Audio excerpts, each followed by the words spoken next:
يا أيها النبي لم تحرم ما أحل الله لك تبتغي مرضات أزواجك والله غفور رحيم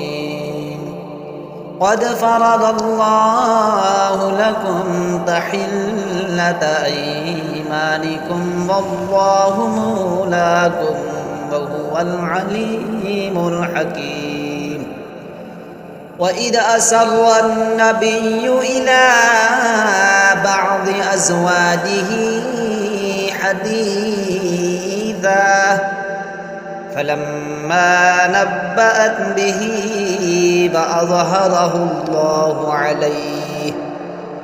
وأظهره الله عليه عرف بعضه وأعرض عن بعض فلما نبأها به قالت من أنبأك هذا قال نبأني العليم الخبير إن تتوبا إلى الله فقد صغت قلوبكما وإن تظاهرا عليه فإن الله هو مولاه وجبريل وصالح المؤمنين والملائكة بعد ذلك ظهير عسى ربه إن طلقكن أن يبدله أزواجا خيرا منكن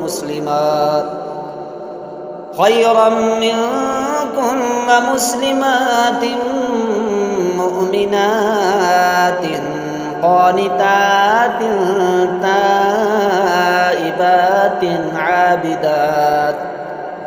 تائبات عابدات سائحات طيبات وأبكارا يا أيها الذين آمنوا قوا أنفسكم وأهليكم نارا وقودها الناس والحجارة عليها ملائكة غلاظ شداد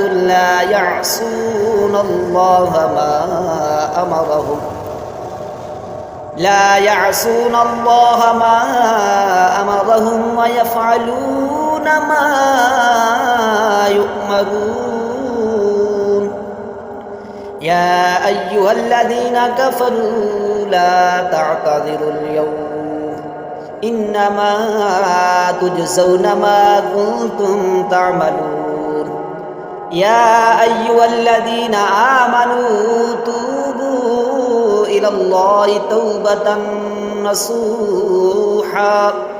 عسى ربكم أن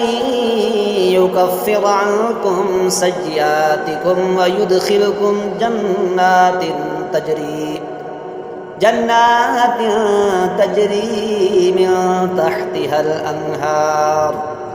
يوم لا يخزي الله النبي والذين آمنوا معه نورهم يسعى بين أيديهم وبأيمانهم يقولون ربنا أتمم لنا نورنا واغفر لنا إنك على كل شيء قدير يا أيها النبي جاهد الكفار والمنافقين واغلظ عليهم ومأواهم جهنم وبئس المصير ضرب الله مثلا للذين كفروا امرأة نوح وامرأة لوط كانتا تحت عبدين من عبادنا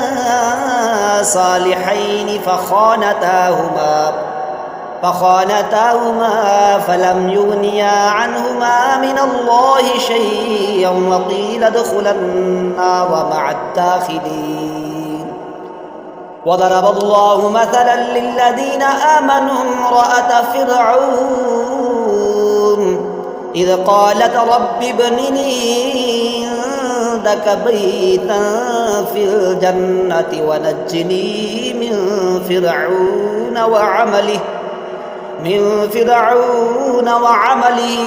ونجني من القوم الظالمين. ومريم ابنة عمران التي أحصنت فرجها فنفخنا